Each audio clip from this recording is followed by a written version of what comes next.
Spiritual Development Channel. I'm Nasi Yashuba, and I'm outside today, so you can hear a little traffic, a little noise, but we're going to be okay. We're going to speak about a good topic. It's called sex addiction. And we're going to ask questions and answer questions why sex is not being treated like an addiction. But I'm going to share with you why sex is similar to an addiction, and in fact, it is an addiction. Okay. Before we get started, I want you to subscribe. I want you to share. I want you to hit that like button, and I want you to turn on your notifications because we're trying to get to 1,000 subscribers. Let's get there. All right. I want to start out with muses. What's a muse? Well, these are the 9 daughters of Zeus in Greek philosophy and Greek mythology, and it means to think.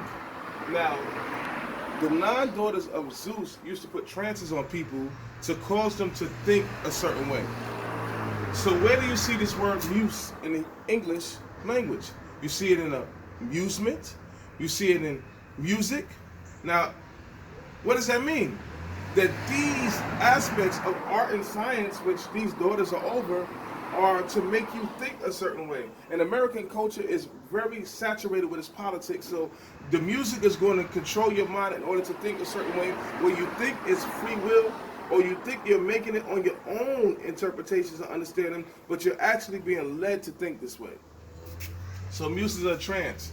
Music. Why music is filled with sex, drugs, violence?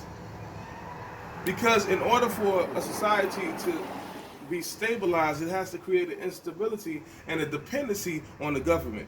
All right, not too deep in that, but let's go into addictions. Addictions is often measured in part by the impact it makes on a person's quality of life and how frequently it's used or done. Think about that. Have sex affected your quality of life? I know you're going to say no. But most of the time, the relationships that you're in that's bad is because you made a sexual decision. And you said to your mind, I wish I never slept with that person. Or how often is it used? Some people believe sex should be done every day. Some people believe this, some people that. Well, let's go on. Valerie Voom, a medical doctor, examined the brain activity of individuals with compulsive sexual behavior. And what she found out is that the ventral striatum, right, the dorsal anterior cingulate, and the amygdala all showed high activities inside of it during sexual activities. Now, these deal with processing of motivation, reward, cravings, and the anticipation of a reward. Now, these are the same areas that's light up in the brain with drug addiction. But let's go and break it down a little deeper. The ventral striatum. It deals with initial motivation, initiative motivations, meaning what sparks that. So that part of your brain is dealing with, it's going to spark the motivation to do it. So your dorsal anterior cingulate deals with selective attention. Where do you place your attention at in life? This is addiction. You initially have a motivation to do it because your attention is selected towards it, and you have executive decisions, which your dorsal anterior cingulate deals with. It deals with executive decisions, meaning that you actually put it into habit or you put it into action. And your amygdala determines the risk and reward of an action. Pause it quick. So like we said, these are the same areas with drug addiction. And we have to understand that sex actually clouds your judgment. And there's 4 reasons how you know sex clouds your judgment. 1, it tells you and lies to you and tells you that you're in love. So many people, because of their sexual addiction, believe they're in love because they have a high level of lust towards an individual. Sex locks you into a bad relationship. Sometimes you could be abused emotionally, physically in a relationship, but because the sex is so good, you are scared to leave. 3, it makes you feel like you are the boss. So many of us, when we have low self-esteem, especially males, we calm our self-esteem or we soothe ourselves and try to fill this black hole or this void in our lives by conquering women and having sex with women. We make this like this is our all, or it makes us feel better as a man. I'm the man. And as a young man, I've been through that stage. I've seen that many people feel that the many people they have sex with, it makes them feel like they are somebody in life. That's false.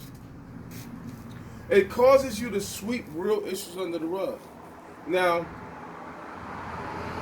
most of us handle a problem in life, or we try to solve things with sex. And let me explain to you. And you know the saying and the slogans that we have in life, but we make up with sex. Now, that's not a good thing. All it does is give you a temporary fix in your mind to think that everything is okay, but in truth, you haven't solved the real issue. So let's go to the dopamine.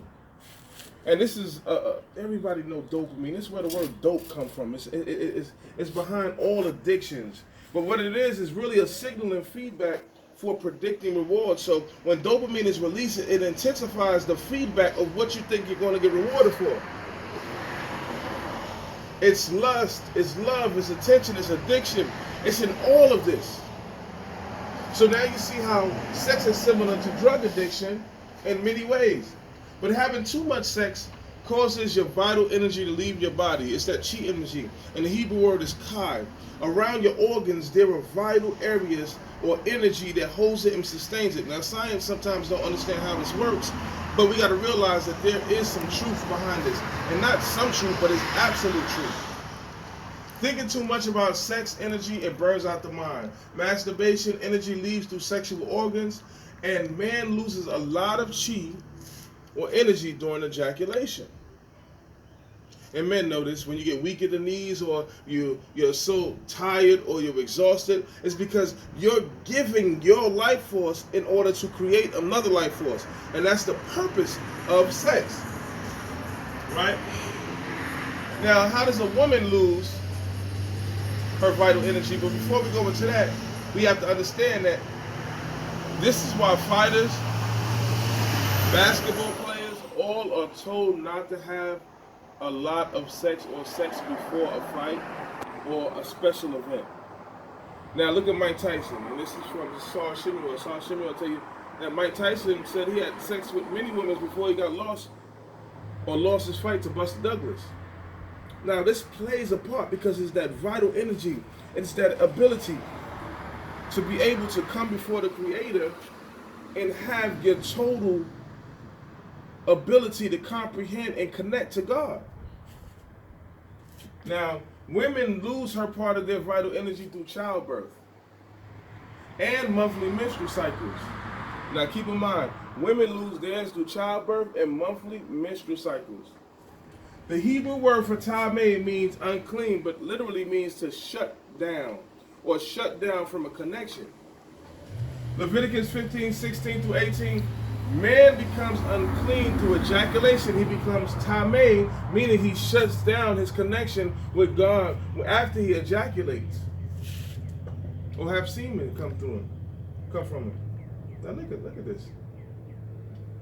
We just said that a man loses energy when he ejaculates. He loses his chi, his kai. Think about that. After a man ejaculates, oxytocin comes out of his brain, parts of his brain, I'm going to make it simple, and it knocks off the testosterone level and kind of makes it docile. So men after sex don't have a desire because they don't have the testosterone kicking in to make them feel manly. So then what you realize is a man doesn't desire to feel touched or want to be around a woman because of the oxytocin that knocks it off. But with a woman, when she has oxytocin after sex, she wants to cling to a man. So there goes two different things or two different feelings and emotions that we have to understand. Leviticus 12, a woman uncleanliness through childbirth. Leviticus 12 talks about how a woman becomes unclean during childbirth. She becomes tameh, shut down. Notice that women go through postpartum after childbirth. They get depressed. They don't feel good about themselves. They're shut down. So in today's society, when we see these things, we have to realize that sex may not be what we actually think it is. It's not a sport. It's actually an action to recreate life and become like God in the action of recreating. But after it's done, you have to realize that in the garden, the serpent told you that you would live forever. But you don't have the same eternal life. You have the eternal life of living through your descendants and your offspring because you gave a part of your life to create life. Leviticus 19, women are unclean for 7 days. It talks about the uncleanness of a woman. When a woman's on a menstrual cycle, she shuts down. She begins to be a little sad or depressed and feel a certain way. This is because the woman's cycle is based off a reproduction system. If she doesn't reproduce, then she feels like she hasn't accomplished something. And this is where the menstrual cycle comes in. But when after the menstrual is over, then she has a development of reproducing, forming a sense of support inside of her uterus, meaning at that time she needs support. All right. These are the feelings that you don't need science to prove. You understand that?